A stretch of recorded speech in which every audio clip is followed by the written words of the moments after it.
नमस्कार साथियों, स्वागत है फिर से एक नए शानदार वीडियो में।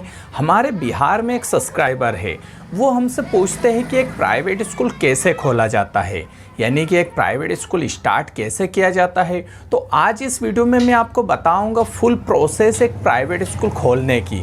अगर आपके मन में भी है कि एक प्राइवेट स्कूल आपको ओपन करना है, तो ये वीडियो देखने के बाद आप वो सब चीज़ कर पाएंगे जो कि एक प्राइवेट स्कूल ओपन करने के लिए ज़रूरी होती है।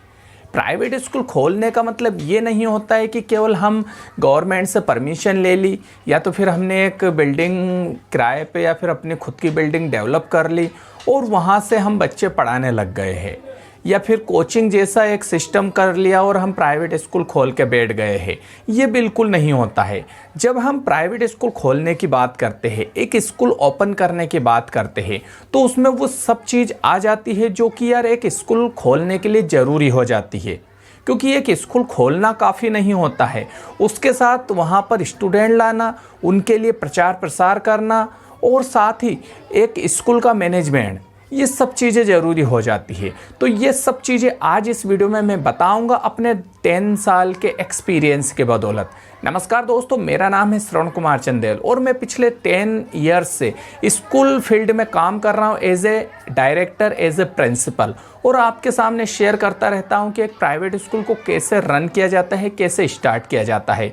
अन्य वीडियो देखने के लिए चैनल को ज़रूर वॉच करिए, विजिट करिए। वहाँ पर आपको अलग अलग टाइप के प्राइवेट स्कूल से रिलेटेड जो प्रॉब्लम होती है, जो फेस करते हैं, वो सब चीज़ें मिल जाएगी। तो चलिए इस वीडियो को शुरू करते हैं। दोस्तों, सबसे पहला सवाल आता है कि एक प्राइवेट स्कूल कैसे खोलें। इसमें आपका जो पहला पॉइंट आपका आता है वो होता है कि आपका जो ज़रूरी डॉक्यूमेंट होते हैं वो क्या क्या चाहिए। मैंने एक लिस्ट बना रखी है ज़रूरी डॉक्यूमेंट की।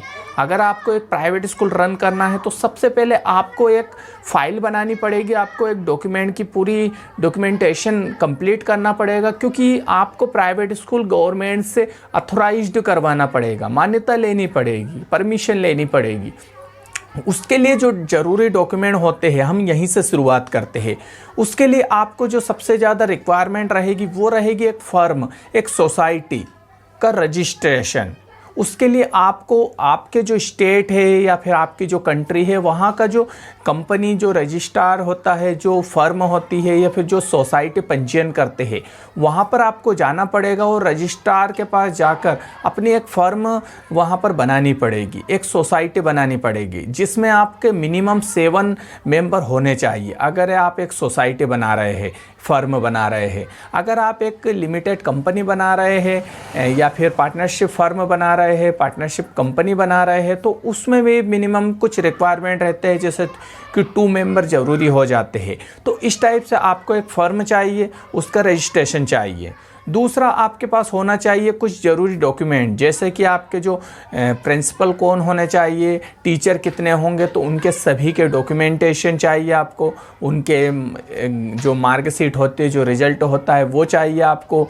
उसके अलावा कुछ इंफ्रास्ट्रक्चर, जैसे कि आपने अगर बिल्डिंग आपकी सेल्फ है तो उसकी रजिस्ट्री की कॉपी लगेगी, या तो आपने रेंट पर बिल्डिंग ले रखी है तो जो किरायानामा होता है, जो रेंट एग्रीमेंट होता है, उसकी आपकी कॉपी लगेगी। कई स्टेट में रजिस्टर किरायानामा मांगा जाता है, एक रजिस्टर रेंट एग्रीमेंट मांगा जाता है, तो वो आपको ज़रूरत पड़ेगी। इसके अलावा जो बहुत सारी सूचियाँ, लाइक जैसे कि इंफ्रास्ट्रक्चर सूचियाँ, आपके लाइक कितने इन जो पठन पाठन सामग्री होती है पढ़ाने के लिए, जैसे कि चौक, डस्टर, बोर्ड, टेबल, कुर्सी, फर्श, इनकी आपको संख्या मांगी जाएगी। इसके अलावा एक लाइब्रेरी में कितनी पुस्तकें हैं उनकी संख्या मांगी जाएगी। आपसे और भी डिटेल मांगी जाएगी जो कि इंफ्रास्ट्रक्चर से रिलेटेड है। ये अलग अलग स्टेट में अलग अलग जानकारी हो सकती है। इसके अलावा भी बहुत सारे ऐसे एग्रीमेंट होते हैं जो कि कोर्ट से आपको बनवाने पड़ते हैं, तो वो भी आपको इसमें ज़रूरत पड़ेगी। तो इस टाइप से एक डॉक्यूमेंटेशन की पूरी फाइल रहेगी, जो कि लगभग 15 डॉक्यूमेंट रहेंगे। घबराने की ज़रूरत नहीं है। 15 डॉक्यूमेंट से इसका मतलब ये नहीं कि यार बहुत बड़ा हुआ है। आसानी से आप ये चीज़ें कर सकते हैं, कोई बड़ी भारी बात नहीं है। इसके बाद आपका अगला नंबर आता है, जब डॉक्यूमेंटेशन आपके कंप्लीट हो जाते हैं तो आपको करना पड़ता है अपने मान्यता के लिए एक स्कूल परमिशन के लिए एप्लीकेशन अप्लाई करना पड़ता है, आवेदन करना पड़ता है। उसके लिए अलग अलग स्टेट अलग अलग चीज़ें रखते हैं, अलग अलग कंट्रीज़ में अलग अलग टाइप से अप्लाई के फॉर्म दिए होते हैं। आजकल तो ज़्यादातर कंट्री में जब से या स्टेट में हम बात करें तो ऑनलाइन मतलब पूरा सेटअप हो चुका है शिक्षा विभाग, जिसमें आप क्या कर सकते हैं, ऑनलाइन आवेदन कर सकते हैं। बहुत सारे के पोर्टल बने हुए हैं, एजुकेशन पोर्टल होते हैं, एजुकेशन पोर्टल पर आप अप्लाई कर सकते हैं और ईज़िली ऑनलाइन घर बैठे या फिर किसी भी कियोस्क या फिर किसी भी ऑनलाइन की दुकान पर आप आवेदन कर सकते हैं मान्यता या परमिशन के लिए। इसके लिए आप नज़दीकी जो आपका जो बीआरसी ऑफिस होता है, जो ब्लॉक एजुकेशन ऑफिस होता है, वहाँ पर संपर्क कर सकते हैं, या फिर अलग अलग स्टेट में जो एजुकेशन डिपार्टमेंट होता है उसको अलग अलग नाम से जाना जाता है, तो आप वहाँ पर विजिट करके पूरी जानकारी ले सकते हैं कि मुझे मान्यता लेना है, स्कूल खोलना है, उसका क्या प्रोसीजर है, आपको पूरा मालूम पड़ जाएगा। तो आवेदन करना पड़ता है, डॉक्यूमेंटेशन कंप्लीट करने के बाद आवेदन, जब आपका आवेदन हो जाता है तो आपको जो जहाँ पर जो आपका शिक्षा विभाग है वहाँ से एक टीम आती है चेक करने के लिए। वो टीम चेक करती है आपके स्कूल को, विजिट होता है और विजिट होने के बाद आप जो जानकारी वहाँ पर ऑनलाइन आवेदन में डालते हैं वो ओरिजिनल चेक की जाती है। उसके बाद आपको परमिशन के लिए आगे पहुंचा दिया जाता है आपका आवेदन। तो इस टाइप से आपकी 2-3 स्टेप में आपकी मान्यता कंप्लीट हो जाती है और इजीली आप मान्यता ले सकते हैं। इसमें कोई बड़ी भारी बात नहीं है, घबराने की ज़रूरत नहीं है, सब प्रोसीजर बना रहता है। कुछ लिमिटेड टाइम दे दिया जाता है, उसमें उनको भी आवेदन आपका निराकरण करना पड़ता है। ठीक है, तो इस टाइप से आपका मान्यता का आवेदन हो जाएगा। इसके अलावा आप चाहे तो आपके नज़दीकी जो भी अधिकारी होते हैं, एजुकेशन ऑफिस जो होता है वहाँ से संपर्क कर सकते हैं, उनसे भी डायरेक्ट आप कांटेक्ट करके कुछ हेल्प ले सकते हैं उनसे। तो ये भी ज़्यादातर स्कूल वाले करते हैं, जिससे आपका काम इजी हो जाता है, वो लोग आपको हेल्प कर देते हैं। ठीक है, इसके बाद जो तीसरा हमारा ज़रूरी पॉइंट आता है वो है ज़रूरी इंफ्रास्ट्रक्चर। देखिए, किसी भी स्कूल को रन करने के लिए आपको ज़रूरी इंफ्रास्ट्रक्चर की ज़रूरत पड़ेगी। लाइक आपके पास एक बिल्डिंग होना चाहिए, या तो आपकी सेल्फ होना चाहिए, या तो फिर आप रेंट पर भी उसे हायर कर सकते हैं, जिसमें मिनिमम रिक्वायरमेंट कमरे होना चाहिए, रूम्स होना चाहिए। अलग अलग स्टेट कंट्रीज़ के हिसाब से अलग अलग इंफ्रास्ट्रक्चर मांगा जाता है स्कूल के लिए, जैसे कि लाइक 10 कमरे, 6 रूम्स, या फिर इस टाइप का इंफ्रास्ट्रक्चर, या फिर इतना स्क्वायर फीट का एरिया चाहिए आपको एक स्कूल खोलने के लिए।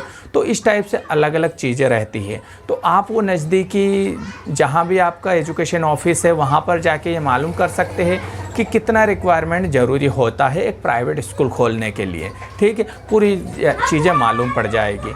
इसके अलावा आपके पास टेबल कुर्सी होना चाहिए, बच्चों की बोर्ड, चौक, डस्टर वगैरह होने चाहिए, वो भी ज़रूरी हो जाता है। फ्रेंड्स, अब 5वें पॉइंट्स की बात करते हैं, वो है प्रचार प्रसार, यानी कि दूसरे शब्दों में हम कहें तो मार्केटिंग। देखिए, किसी भी स्कूल को ओपन करना स्टार्ट होता है, लेकिन जो सबसे बड़ा सवाल आता है वो होता है प्रचार प्रसार का, मार्केटिंग का। क्योंकि यार किसी स्कूल को हम जब खोल लेते हैं उसके बाद अगर उसका प्रचार प्रसार नहीं करेंगे तो फिर एडमिशन कैसे आएंगे हमारे पास। तो उसके लिए हमें मार्केटिंग करना ज़रूरी हो जाता है, प्रचार प्रसार करना ज़रूरी हो जाता है। तो इसके लिए आपको मैं कुछ टिप्स आपको बता देता हूँ। हालांकि अगर आपको इसको डिटेल में समझना है कि कैसे प्रचार प्रसार किया जाता है, कैसे ज़्यादा से ज़्यादा स्टूडेंट्स अपने स्कूल में एडमिशन करवाए जाते हैं, उसके ऊपर मैंने सेपरेट वीडियो बनाया है, जाके चैनल पर वॉच करना। आपको पूरा डिटेल में मैंने समझाया है कि किस टाइप से आप मार्केटिंग कर सकते हैं। तो यहाँ पर आपको मैं शॉर्ट में समझाऊँ तो मार्केटिंग या प्रचार प्रसार करने के लिए आपको कई तरीके अपनाने पड़ेंगे। लाइक जैसे कि अगर आपका स्कूल सिटी में है तो आप क्या कर सकते हैं, डोर टू डोर कैंपेन करा सकते हैं। यानी कि एक स्टाफ आपके पास रख सकते हैं जो कि कुछ संख्या में हो सकता है 4 से 5 या अधिकतम, उनको आप डोर टू डोर कैंपेन करवा सकते हैं। कुछ पंपलेट छपवा कर उनके घर घर बंटवा सकते हैं। अगर आपका स्कूल सिटी के बाहर है तो आप क्या कर सकते हैं कि डोर टू डोर कैंपेन। इसके अलावा आप क्या कर सकते हैं कि जैसे लाइक साउंड का यूज़ करके आप उसका अनाउंस करवा सकते हैं पूरे सिटीज़ में अपने, या फिर आसपास के जितने भी जो गांव पड़ते हैं वहाँ पर अनाउंस करवा सकते हैं आपके स्कूल का। इसके अलावा आप क्या कर सकते हैं, जो पेपर आते हैं, न्यूज़ न्यूज़पेपर, उनके साथ आप अपना इश्तिहार लगवा सकते हैं। जो पंपलेट रहेगा वो हर एक पेपर में आपका रखा रहेगा, तो हर घर पे वो पेपर जाता है, उसके साथ आपका पंपलेट भी जा सकता है। तो ये रहते हैं कुछ ट्रेडिशनल तरीके जो कि ज़्यादातर चलते हैं। इसके अलावा कुछ एडवांस तरीके की मैं बात करूँ तो जैसे कि आपके सोशल मीडिया का यूज़ कर सकते हैं। आप जिस भी सिटी में अपना स्कूल स्टार्ट कर रहे हैं गांव में, तो आप क्या कर सकते हैं, वहाँ के जितने भी अच्छे अच्छे युवा है उनके साथ मिलकर उनके जितने भी सोशल मीडिया अकाउंट है या फिर ग्रुप है उनके साथ जुड़ सकते हैं। लाइक व्हाट्सएप पे बहुत सारे सिटी के अलग अलग ग्रुप होते हैं युवाओं के पास, उनमें अपने आप को ऐड करवाइए अपने स्कूल के नंबरों को, और वहाँ पर आप पब्लिसिटी करवा सकते हैं। ये भी बेहतरीन तरीका है। सोशल मीडिया लाइक फेसबुक है, इंस्टाग्राम पर, वहाँ पर एक्टिव हो सकते हैं। आप अपने स्कूल का अकाउंट खुलवा सकते हैं और प्रचार प्रसार करवा सकते हैं। इसके अलावा जो सबसे एडवांस तरीका है वो है CRM सॉफ्टवेयर का, CRM या फिर कॉल सेंटर का। आप क्या कर सकते हैं कि कैंपेन जब आयोजित करेंगे, इन जितने भी तरीके से आपके पास उन सबके कॉन्टैक्ट नंबर आ जाते हैं, जैसे कि like door to door campaign से, इसके अलावा आपके पास पेपर की कटिंग से, सोशल मीडिया माध्यम से या फिर दूसरे तरीके से उनके कॉन्टैक्ट नंबर जब आपके पास आ जाते हैं, तो आप क्या कर सकते हैं कि एक कॉल सेंटर रन कर सकते हैं अपने ऑफिस में, और CRM सॉफ्टवेयर की हेल्प से उन सभी कॉन्टैक्ट नंबर को कंटिन्यू आप कॉल कर सकते हैं और उनको जुड़ने के लिए अप्रोच कर सकते हैं अपने साथ। तो इस तरीके से भी आप ज़्यादातर कन्वर्ट करवा सकते हैं एडमिशनों को अपने स्कूल में अदर स्कूल के बजाय। तो इससे क्या होगा कि डोर टू डोर जब आप कंटिन्यू कॉलिंग करेंगे आपके कॉल सेंटर से, तो उनके पास बार बार मैसेज जाएगा आपके स्कूल के विषय में। तो वो ये एक एडवांस लेवल का होता है, और इस टाइप से आप क्या कर सकते हो, उन्हें प्रेरित कर सकते हैं अपने स्कूल के लिए। साथ ही आप क्या कर सकते हैं, रेगुलर उनको मैसेज कर सकते हैं स्कूल से रिकॉर्डिंग, तो उस पर भी आपका ज़्यादातर बहुत सारे एडमिशन आपको मिल जाएंगे। वो भी एक बेहतरीन तरीका होता है। तो ये भी एक बेहतरीन तरीका है। इसके अलावा दोस्तों जो लास्ट तरीका है स्कूल ओपन करने के लिए, वो होता है मैनेजमेंट। देखिए, सब चीज़ें आपने कर ली, मान्यता ले ली, आपने अपने बच्चों को, जो दूसरे बच्चे हैं उनका एडमिशन भी कर दिया अपने स्कूल में, लेकिन अगर आपने यार सही से मैनेजमेंट नहीं किया स्कूल का, तो ज़्यादा दिन तक आपका स्कूल रन नहीं होगा, बंद हो जाएगा। इसके लिए आपको ध्यान ये रखना ज़रूरी हो जाता है कि आप सही से उसका मैनेजमेंट करें। इसके लिए आप क्या कर सकते हैं, हमारे बहुत सारे वीडियो बनाए हैं मैनेजमेंट के ऊपर, वो आप देख सकते हैं, क्योंकि इसमें आपका स्टाफ मैनेजमेंट आ जाता है, teacher management, education management, study management, इसके अलावा स्कूल पूरा मैनेजमेंट, गवर्नमेंट जो वर्क होते हैं उसका मैनेजमेंट, इंफ्रास्ट्रक्चर का मैनेजमेंट, जो ट्रांसपोर्टेशन होता है आपके स्कूल में उसका मैनेजमेंट हो जाता है। तो कई तरीके से मैनेज करना पड़ता है स्कूल को, और एक तरीके से नहीं होता है। साथ ही इसमें आपको ध्यान ये रखना पड़ता है कि जो भी आप मैनेज कर रहे हैं वो एक सही तरीके से लास्ट व्यक्ति तक उसका बेनिफिट पहुँचे।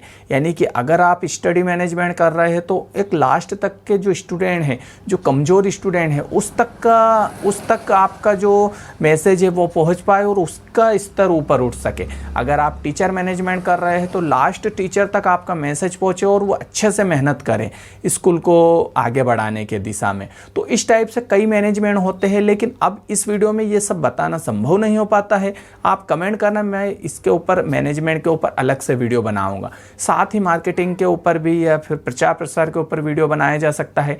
जिस भी टॉपिक पर आपको डिटेल में वीडियो चाहिए, जो 4-5 मैंने बताए, सब पर कमेंट करना, मैं वीडियो बनाऊंगा। तो इस वीडियो को मैं यही विराम देता हूं। आई होप पूरी चीज़ें आपको समझ में आ चुकी होगी। तो मिलते हैं और किसी नए वीडियो में। और अगर आप स्कूल खोलने का मन बना चुके हैं तो ये चैनल आपके लिए हेल्पफुल साबित हो सकता है। तो चैनल को लाइक, शेयर, सब्सक्राइब जरूर कर देना यार। नमस्कार।